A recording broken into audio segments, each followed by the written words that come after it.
Slogan দেবেন না। আমাদেরকে আগে থেকে দিতে হয়েছে, এখানে কোনো স্লোগান দেওয়া চলবে না।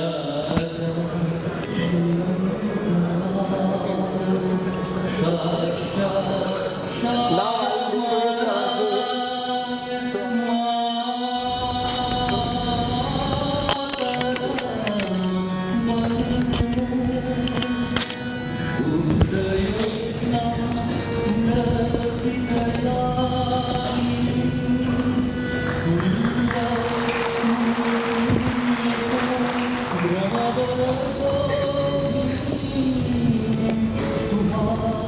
আপনাদের মনে কৌতূহল হতে পারে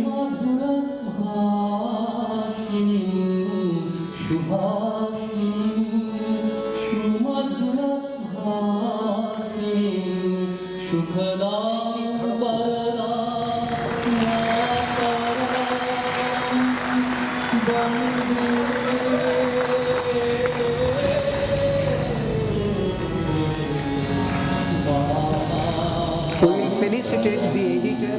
शब्दकोटि कंठ कल कल निनाद कराले द्विशब्दकोटि भुजैर्धृत हर हर बाले ओला केनो एतो बहुबल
President of BJP present his keynote address.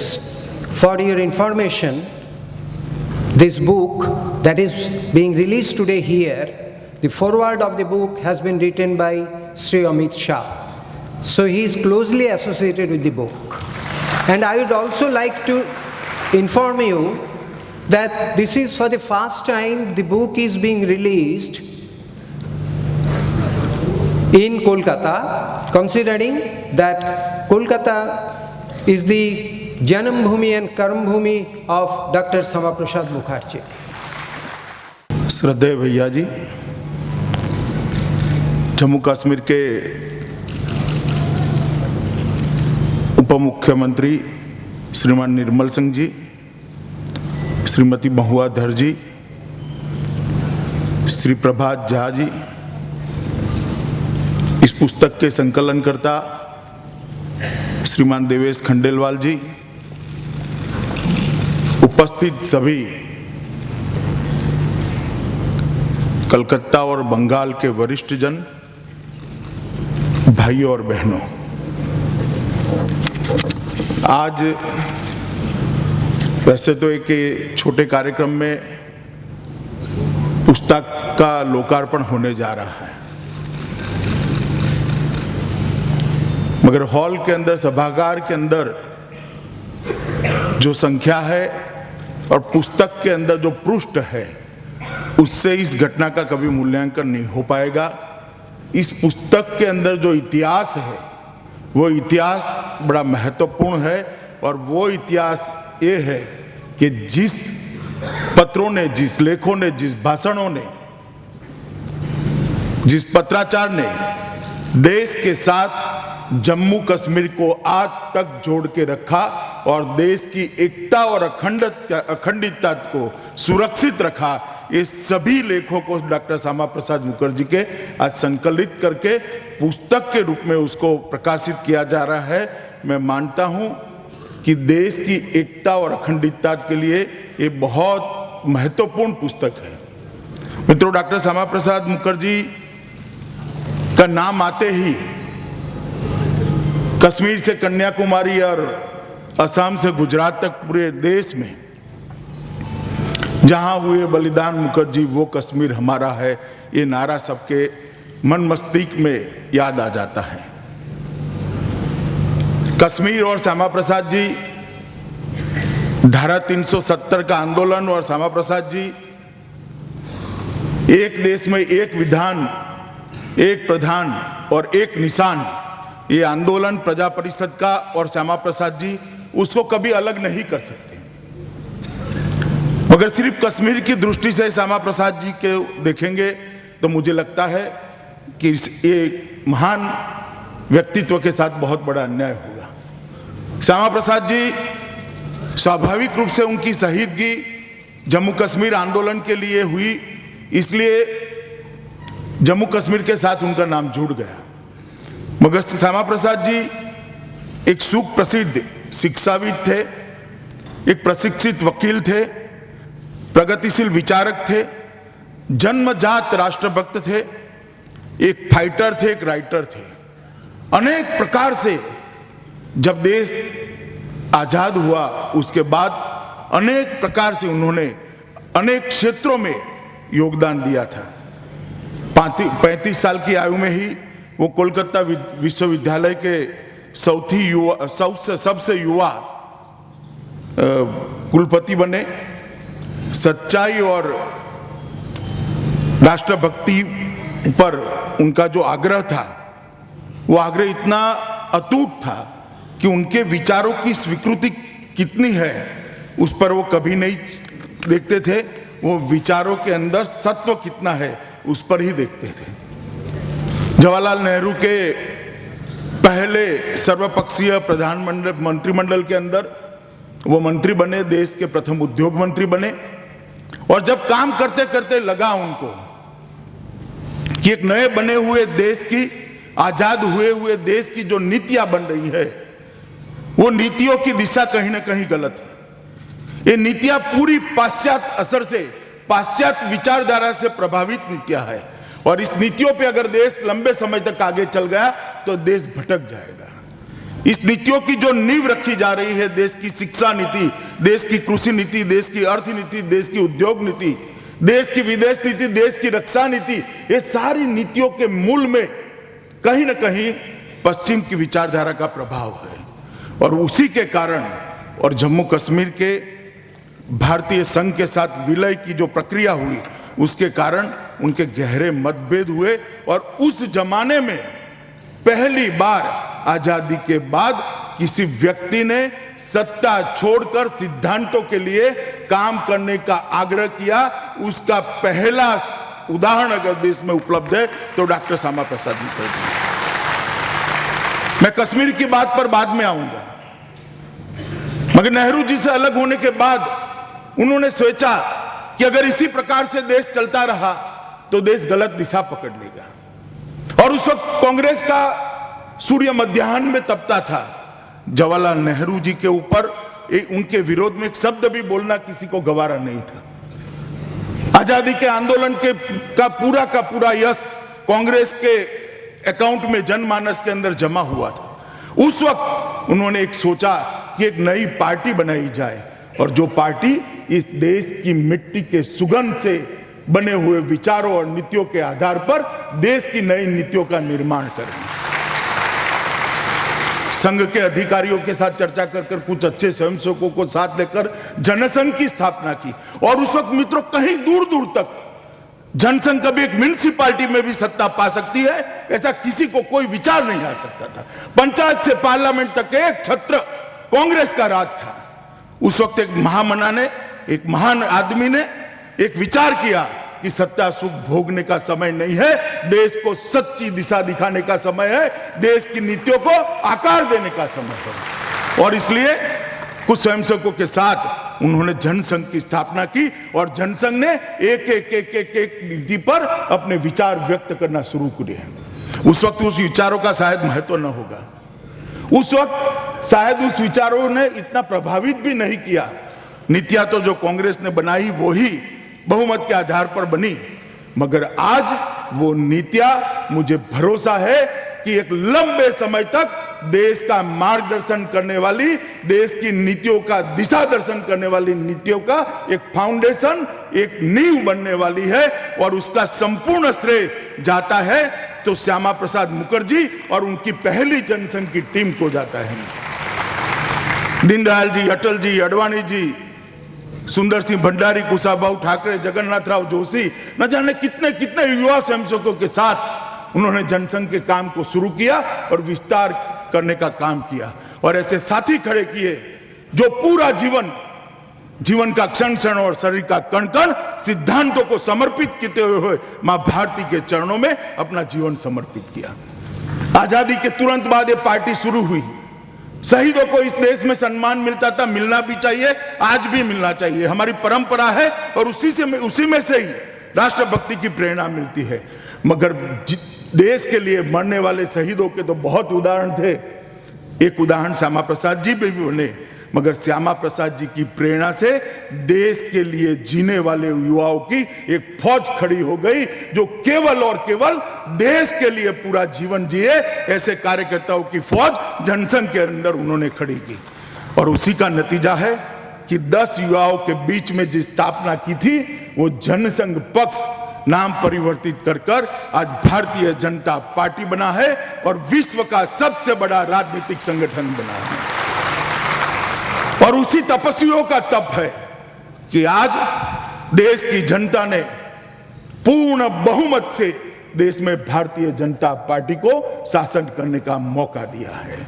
और मित्रों, मैं मानता हूं कि उस वक्त जो नीतियों को सोचा गया, उस वक्त जो नीतियों को विचारा गया, उस वक्त जो नीतियों को एक इस देश की मिट्टी की सुगंध के आधार पर चित्रित किया गया, वो नीतियां अब आने वाले दिनों में देश का लंबे समय तक मार्गदर्शन करने वाली है, दिशा दर्शन करने वाली है। श्यामा प्रसाद जी जहां पर भी होंगे, उनके साथ काम करने वाले महान आत्मा काफी सारे हमारे कार्यकर्ता जहां पर भी होंगे, वो लोगों को सबको आज एक संतुष्टि का भाव होता होगा कि इन्होंने जो बीज बोया था आज एक वटवृक्ष बना है और विश्व का सबसे बड़ा राजनीतिक संगठन बनकर पूर्ण बहुमत के साथ भारतीय जनता पार्टी की सरकार देश के अंदर अस्तित्व है। इसकी नींव में मित्रों श्यामा प्रसाद जी मुखर्जी का बलिदान है। जब देश आजाद हुआ तब काफी सारी समस्याएं देश के सामने थी और उसमें सबसे बड़ी समस्या थी कि अंग्रेज जाते जाते कर गए थे कि देश में जितने राजे रजवाड़े थे सबको स्वतंत्र कर दिया और छोड़ दिया राजों रजवाड़ों पर कि आपको भारत में जाना है तो आप भारत में जाइए, पाकिस्तान में जाना है तो पाकिस्तान में जाइए और स्वतंत्र रहना है तो स्वतंत्र रहिए। भारतीय संघ के साथ विलय लगभग 384 अलग अलग स्टेट्स का एक बहुत बड़ी समस्या थी।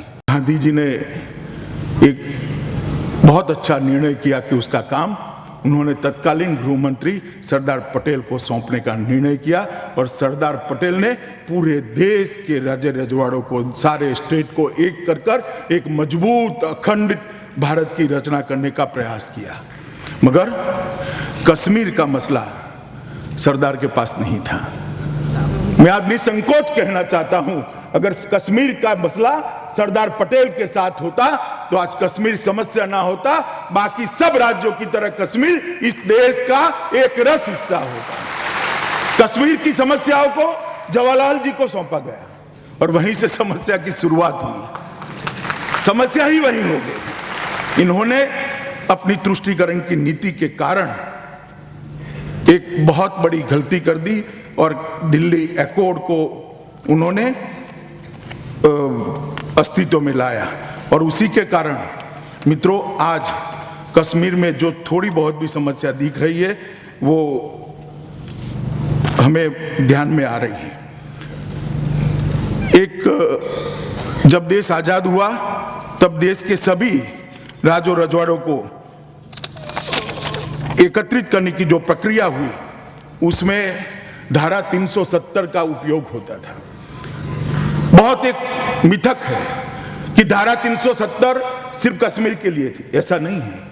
सभी राज्यों के लिए धारा 370 का उपयोग किया गया था। वो धारा 370 अस्थाई धारा थी। मित्रों, विलीनीकरण के साथ हर राज्य के विलीनीकरण के लिए एक फॉर्मूला बनाई गई थी। संघ राज्य बनाने का निर्णय होने के बाद नेगोशिएटिंग कमिटी ऑफ प्रिंसेस और ड्राफ्टिंग कमिटी ने एक फैसला लिया।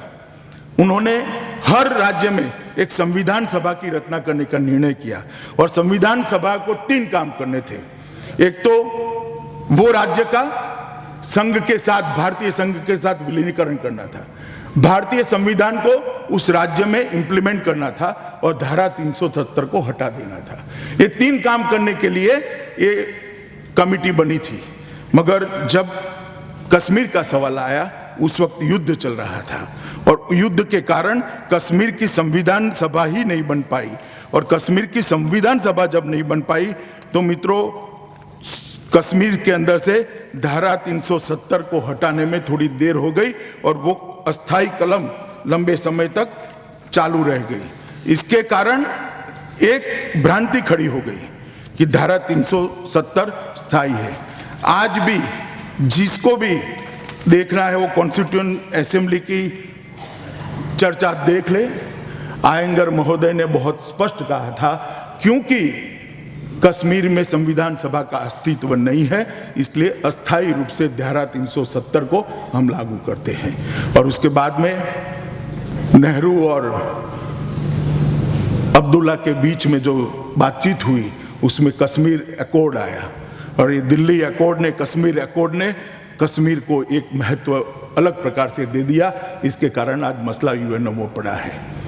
और उसके बाद एक 35A का कलम राष्ट्रपति महोदय ने संसद की सहमति के बगैर, संसद में पारित करे बगैर हमारे संविधान के अंदर जोड़ दिया। पूरे संविधान में एक ही कलम ऐसी है 35A जिसको संसद का अनुमोदन प्राप्त नहीं है, जिसके कारण जम्मू कश्मीर के नागरिकों को एक विशिष्ट स्टेटस का प्राप्ति हो गया।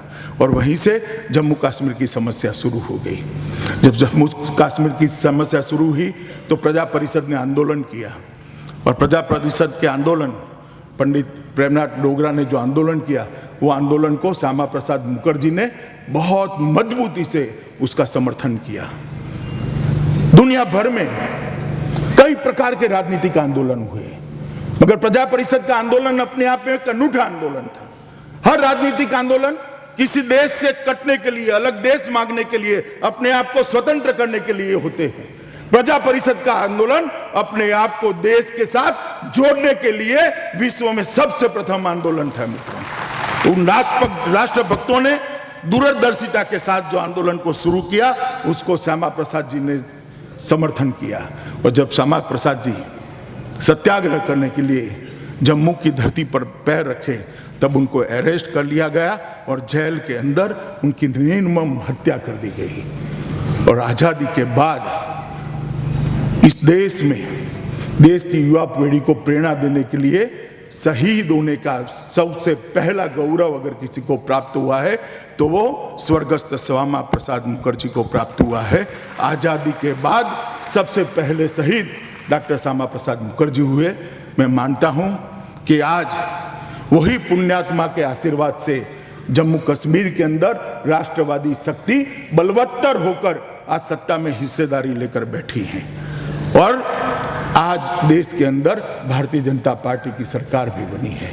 मित्रों, श्यामा प्रसाद जी उदाहरण है कि विचार कितनी भी अल्प स्वीकृति क्यों न रखता हो, अगर उसके अंदर सत्व है, उसके अंदर सच्चाई है, उसके अंदर देश का अच्छा करने की भावना है और उसकी लिए काम करने वाले कार्यकर्ताओं की फौज है, तो विचार कितनी भी अल्प स्वीकृति रखता हो, एक दिन ये विचार आंदोलन बनकर परिवर्तन की धुरी बनने वाला विचार बनता है। उसका एक उत्कृष्ट उदाहरण अगर कोई है तो डॉक्टर श्यामा प्रसाद मुखर्जी है। और उसी के कारण आज भारतीय जनता पार्टी देश भर में अपने काम का विस्तार कर कर एक वैभव वाली स्थिति पर आज राजनीतिक क्षेत्र में अपना प्रभाव फैलाकर मां भारती की सेवा में व्यस्त है। आज भाई देवेश जी ने बहुत सारे ऐसे पुस्तकों, लेखों का, भाषणों का, पत्रों का, बहुत सारे ऐसे कटिंग्स का एक संकलन कर पुस्तक लोगों के सामने रखा है। मैंने उसको फॉरवर्ड किया है, मगर उसमें सबसे ज़्यादा महत्वपूर्ण है उस पुस्तक की अंदर उन्होंने जो 212 फुटनोट्स दिए हैं। मित्रों, वो फुटनोट्स मैं सभी वाचकों को आग्रह करना चाहता हूं कि उस फुटनोट को आप अवश्य देखिए। एक ऐतिहासिक संदर्भ लेकर लिखा गया ये पुस्तक है। एक भी बात कल्पना के आधारित नहीं है, एक भी बात लेखक के मन से जुड़ी नहीं है। जो है वो ऐतिहासिक सच्चाई है। जहां जहां जरूरत पड़ी हर जगह पे ढूंढ ढांढ कर भाई खंडेलवाल ने 212 जगह पे फुटनोट्स बनाए हैं, जहां संदर्भ पुस्तक, संदर्भ लेख और संदर्भ घटनाओं का उल्लेख किया है। मैं मानता हूं कि बहुत परिश्रम के बाद ये पुस्तक बना है। ये पुस्तक आने वाले लंबे समय तक कश्मीर समस्या का, जम्मू और कश्मीर की देश के साथ जुड़ाव का अध्ययन करने वाले सभी विद्यार्थियों के लिए एक बहुत अच्छा मार्गदर्शक बनेगा। और आने वाले दिनों में जब कभी भी कश्मीर समस्या का निवारण कैसे हुआ, कश्मीर समस्या का समाधान कैसे हुआ और डॉक्टर श्यामा प्रसाद मुखर्जी का बलिदान जो कश्मीर के लिए हुआ, वो नींव ने कितनी सशक्त इमारत खड़ी कर दी, उसका अगर कोई अध्ययन करेगा तो पुस्तक हमेशा के लिए उसमें बहुत मदद रूप होगा। आज मैं भाई देवेश खंडेलवाल और उनके प्रकाशक प्रभात प्रकाशन दोनों को हृदय से साधुवाद देता हूं कि उन्होंने एक बहुत स्तुत्य काम किया है कि इस पुस्तक को संकलित कर लोगों को उपलब्ध कराया है। जिनको कश्मीर समस्या समझनी है उनके लिए, उन विद्यार्थियों के लिए, वो राजनीतिक कार्यकर्ताओं के लिए ये पुस्तक मार्गदर्शक बनेगा, उसकी मुझे श्रद्धा है। आज श्रद्धेय भैया जी ने भी यहाँ उपस्थित रहकर भाई देवेश का जो परिश्रम है उसको आप कह सकते हैं कि आशीर्वाद देने का काम किया है। तो देवेश की ओर से और इस पुस्तक के फॉरवर्ड करने वाले व्यक्ति मैं हूँ, तो मैं भी भैया जी का करबद्ध आभार मानता हूँ कि आपने उपस्थित रहकर देवेश को अपना आशीर्वाद दिया है और बहुत अच्छे प्रसंग में आपने उपस्थित रहकर आशीर्वाद दिया है। आप सभी का बहुत बहुत धन्यवाद। वंदे मातरम।